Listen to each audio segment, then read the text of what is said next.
टोली पहोई पर छावन हो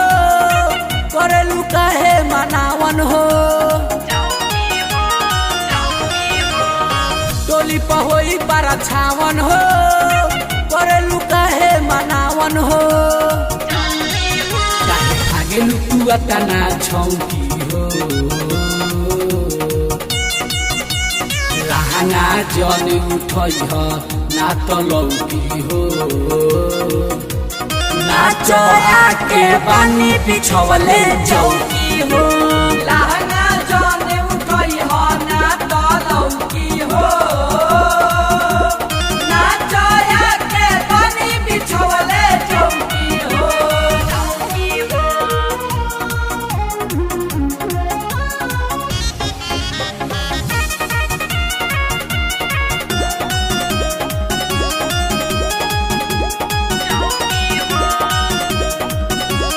आई बारू नाचे नाच के देखाओ धर नमरिया दाते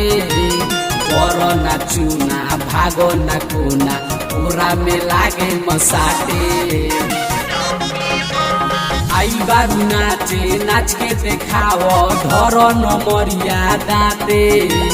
कर नाचुना भागो ना कोना पूरा में लागे मसाटे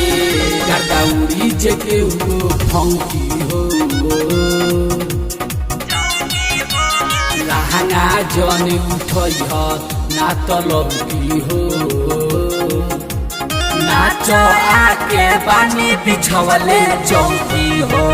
लहंगा जन उठई हो ना तो लौकी हो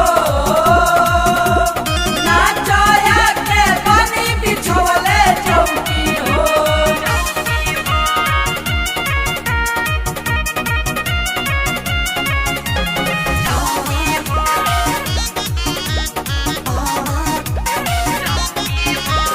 कहे संगीत मत होशी निखिल के जियारा नहीं जा रहो